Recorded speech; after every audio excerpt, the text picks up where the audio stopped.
I'm Bryce Nicholson, and you're watching Joburg Today. Hello, everyone, and welcome to another exciting edition of Joburg Today. I'm your host, Leroy Viaggi. When everyone talks about redefining the inner city landscape, Victoria Yards will be setting the bar pretty high. And we get to hear the story from the man behind it all. We're standing in the central courtyard of Victoria Yards, right in the middle of Johannesburg, in this kind of quite beautiful but quite derelict area of Bez Valley. I was approached by the property owner Bernie and his partner Brian Azizalahov, and they said to me, "What would you do with the property?" And it was more a case of kind of what would the property do with us. It is a 20,000 square meter property that's currently broken up into yards, roadways, and semi-derelict buildings. I saw incredible opportunity to convert this into a very beautiful inner city landscape that was completely different to anything that Johannesburg offers at the moment. This could not be exclusive. It had to include the local residents in every way. So I thought about workshops, craft centers, schools, things that could integrate very nicely with the local neighborhood. I think there's about 6,000 square meters of roadways and yards. And I don't like cars on site. We need to push the cars to the edges of the property because they make it unattractive. So what to do with the yards and the roadways? Well, turn it into an urban city farm. This roadway will have a cobbled pathway that can handle trucks and delivery vehicles and cars. The rest of this area will be greened. And if you just look to the left here, we'll have a hugel. Hugelkultur is a mounding culture that the Austrians developed, digging a little trench with tree stumps and then mulching with bark and topsoil and mulch. Eventually you grow your vegetables on top. But we're going to combine the Hugelkultur with permaculture. We want to develop a school with an accreditation, but we have to get the community involved.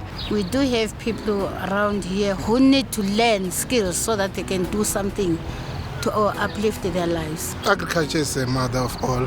Whenever you've got that particular skills included with landscaping, then he can be able to venture into anything which you want to.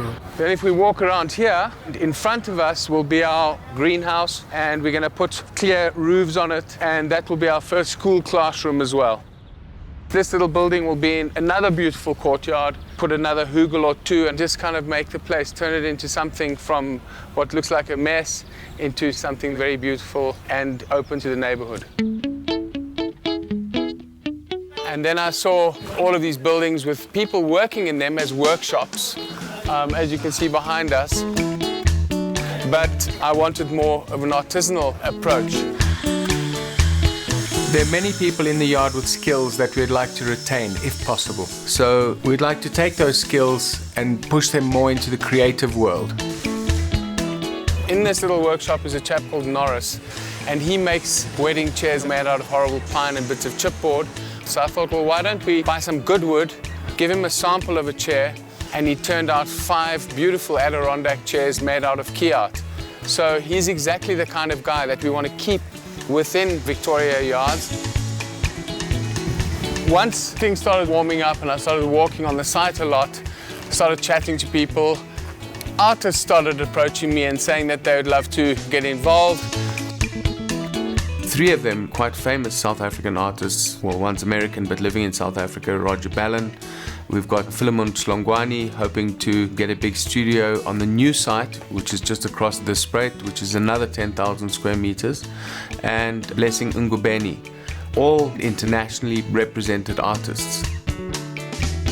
Let me show you some of the studios that we're busy creating. All we've really done is we've cleaned up the place. We're going to be reglazing and making it a nice environment to work in. The building that I'm showing you is building 1, and it's broken up into A, B, C, D, E, F, and we're entering E now, and E is going to be a very high-tech concrete mold company. They'll have a studio here, and they will be teaching people how to make molds, how to cast the concrete. So there's an educational element to the whole process as well, and at the same time they're creating sophisticated bits and pieces. One of the things that spoke to me when I first got here was this courtyard, which will become an amphitheater, and what was already a natural stage over here. And then to top it all, that fantastic building behind it, which I think is the kind of iconic building and will become the heart of the centre in many ways, or Victoria Yards, because right down below you is the amphitheater and the stage and this view. I walked around the neighborhood quite a bit over the last 8 months, and you see kids kind of coming home from school and they clearly have nothing to do. So I started thinking about a sports center that kids off the street could enjoy at very little or no cost, but then also offer it as a commercial venture. We've had the Cuban Ballet School come and look at the place. We've had people looking at setting up a boxing gym, Krav Maga, getting Keith Morris to come in and do a climbing school. One of the things he really wants to do is create the only Olympic-rated speed wall in South Africa within the climbing gym facility. Further than that, Nando's, who are our neighbors, are now considering moving their gym from their site onto our site so that they can get more integrated with the local population. You know, we're big supporters of art, we're big supporters of our furniture and our light fitting program, which is all about young South African creatives. And for us to have a neighbor now that's actually going to be housing some of those creatives, promoting art and promoting artisanal manufacture, promoting all the things that we hold so dear to ourselves, it's a brilliant, synergistic opportunity for both of us. Victoria Yards is going to be transformative. I think it's going to change the face of the neighborhood. It's going to change the face of Joburg. I think it's going to have a huge impact. If I look into the future, I see a centre that has really integrated with the local area. People are benefiting hugely from Victoria Yards being there. We are taking people off the streets and putting them through a system where they come out the other side with highly developed skills in some cases. We see it as a vital hub that makes great contribution to the city.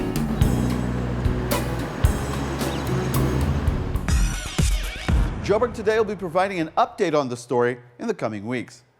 As always, we love to hear from you, so be a part of the conversation. Like the Facebook page, that's joburgtoday.tv, and follow the real trend in Joburg on our Twitter account @JoburgToday. From me, Leroy, and the guys behind the scenes, till next time.